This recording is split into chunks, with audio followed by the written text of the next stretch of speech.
Model question paper 6 একের দাগ সঠিক উত্তরটি নির্বাচন করো। একের প্রশ্ন, 45 ডিগ্রি সি কত ডিগ্রি ফারেনহাইটের সমান? আমরা কি জানি C/5 সমান m-32/9। এখন সি এর মানটা কত দিয়েছে 45 ডিগ্রি, তাই 45/5 করেছি, সমান দিয়ে f-32/9 করেছি। এখন 5 দিয়ে 45কে কাটাকুটি করলে কত পেলাম? 9। এরপর কোনাকুনি গুণ করছি, 9 9 81, আর এখানে 1 আছে, 1-এর সাথে এটা গুণ করলে এটাই পাবো, তাই লিখেছি বা দিয়ে f-32 সমান 81, বা দিয়ে f সমান 81 প্লাস 32, যেহেতু এটা মাইনাস আছে এদিকে এলে প্লাস হবে, বা দিয়ে f সমান হচ্ছে 113। অতএব নির্ণীয় উষ্ণতা কত হবে? 113 ডিগ্রি ফারেনহাইট। অতএব উত্তর হলো বিয়েরটা।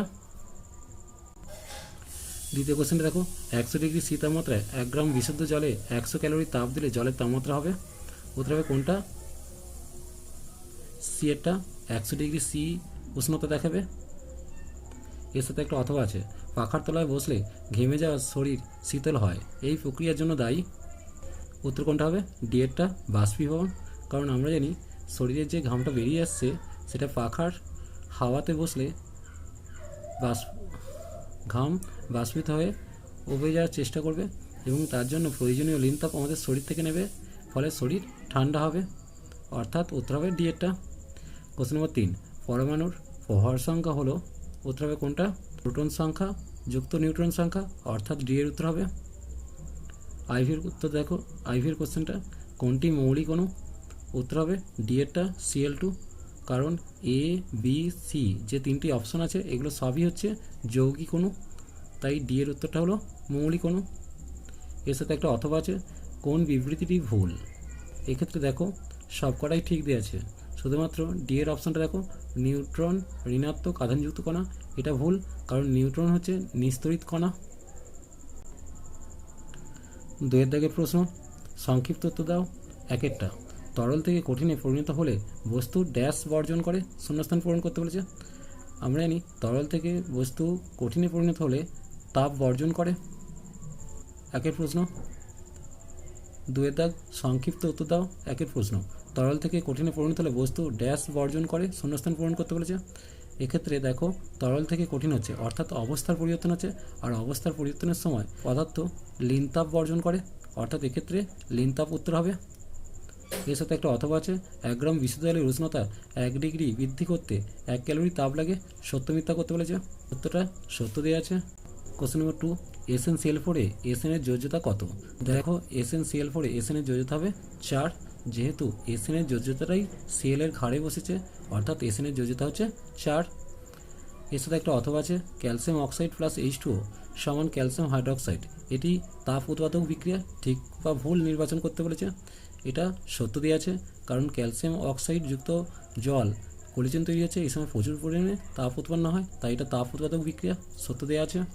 3-এর দাগের প্রশ্ন, 1-এরটা, গলন ও ঘনীভবনের মধ্যে পার্থক্য লেখো। গলন যে প্রক্রিয়ায় কঠিন পদার্থ তরল পদার্থে পরিণত হয় তাকে গলন বলে, আর ঘনীভবন যে প্রক্রিয়ায় গ্যাসীয় পদার্থ তরলে রূপান্তরিত হয় তাকে ঘনীভবন বলে। আমরা জানি গলনের সময় তাপ যোগ করতে হয়, তাই এটি পদার্থের উচ্চ অবস্থান্তর, আর ঘনীভবনের সময় তাপ অপসারণ করতে হয়, তাই এটি পদার্থের নিম্ন অবস্থান্তর। গলন হলো কঠিন ভবনের বিপরীত প্রক্রিয়া, আর ঘনীভবন হলো বাষ্পীভবনের বিপরীতমুখী প্রক্রিয়া। এর সাথে একটা অথবা আছে, তাপ প্রয়োগ সত্ত্বেও কোন ক্ষেত্রে উষ্ণতা বাড়ে না? বস্তুর অবস্থার পরিবর্তনের সময় তাপ প্রয়োগ করলেও বস্তুর উষ্ণতার কোনো পরিবর্তন হয় না, যেমন 100 ডিগ্রি সি উষ্ণতায় জলকে তাপ প্রয়োগ করা সত্ত্বেও উষ্ণতার কোনো পরিবর্তন হয় না, কিন্তু জল ফুটে বাষ্প হয়। দেখো এক্ষেত্রে প্রথমে কি করলাম, PbNO3 আগে 2 বসালাম, 2 বসাতে গিয়ে Pb কটা হলো? 2টো হলো, তাই এক্ষেত্রেও 2 বসালাম। আর নাইট্রোজেন কটা আছে? দেখো এখানে 2টো, সামনে 2 থাকার জন্য 4টে নাইট্রোজেন, তাই নাইট্রোজেনে আগে 4 বসালাম। এবার দেখবো অক্সিজেন করা আছে, 3 দুগুণে 6টা, 6 দুয়ে 12টা, মোট 12টা অক্সিজেন আছে। এখানে দেখো 2টো অক্সিজেন, 4 দুয়ে 8টা, মোট 10টা অক্সিজেন হলো, আর এখানে 2টো 12টা, তার মানে এই হচ্ছে ব্যালেন্স। সামনে 2 বসলো, এখানে 2 বসলো, এটা 4 বসলো। এর সাথে যে কোশ্চেনটা আছে, জিঙ্ক আয়নের চার্জ +2, ক্লোরাইড আয়নের চার্জ -1 হলে জিঙ্ক ক্লোরাইডের সংকেত কী হবে লেখো। দেখো জিঙ্কের যোজ্যতা 2 লিখেছি, ক্লোরিনের যোজ্যতা 1 লিখেছি, এই একটা জিঙ্কের ঘরে আর এই 2টা ক্লোরিনের ঘরে এলো, তাই লিখবো ZnCl2। এর সাথে একটা অথবা আছে, কোনো পরমাণুর ভর সংখ্যা 23 এবং পারমাণবিক সংখ্যা 11 হলে ওই পরমাণুতে আধানযুক্ত কণার সংখ্যা কটা? দেখো প্রোটন সংখ্যা কত দেওয়া আছে? 11। তাহলে ইলেকট্রন সংখ্যা হবে 11। নিউট্রন সংখ্যা সমান আমরা কি জানি? ভর সংখ্যা মাইনাস প্রোটন সংখ্যা, তাই 23 মাইনাস 11 করে 12 পেলাম। অর্থাৎ প্রোটন হলো 11টা, ইলেকট্রন হচ্ছে 11টা, নিউট্রন হচ্ছে 12টা। লাইফ সায়েন্স পার্টটা দেখো। একের সঠিক উত্তরটি নির্বাচন করো। একের প্রশ্ন, মূত্রের মাধ্যমে যে পরিমাণ জল দেহ থেকে বেরিয়ে যায় তা হলো, উত্তর হবে কোনটা? 1.5 লিটার থেকে 2 লিটার, অর্থাৎ উত্তর হবে এর অপশনটা। দুয়ের প্রশ্ন, দেহের প্রোটিনের চাহিদা পূরণের জন্য মাংস বা ডিমের বদলে খাওয়া যেতে পারে, কোনটা উত্তর হবে? মাশরুম, সয়াবিন, সিম, মটর, ছোলা, ডাল, অর্থাৎ উত্তর হবে সবগুলি, ডি। প্রশ্ন নম্বর 3, জলে গুলে যায় এমন একটি ভিটামিনের অভাবে স্নায়ুর দুর্বলতা ও স্মৃতিভ্রংশ হয়, এক্ষেত্রে উত্তর কোনটা হবে? সি এটা, বি, ভিটামিন বি কমপ্লেক্স। 2 থেকে প্রশ্ন, বিসদৃশ্য শব্দটি খুঁজে বার করো। জন্ডিস, ম্যারাজমাস, পাঁচড়া, কৃমি, এক্ষেত্রে উত্তর কোনটা হবে? কৃমি, কারণ বাকিগুলো রোগের নাম, কৃমি হচ্ছে একটা অন্তঃপরজীবীর নাম।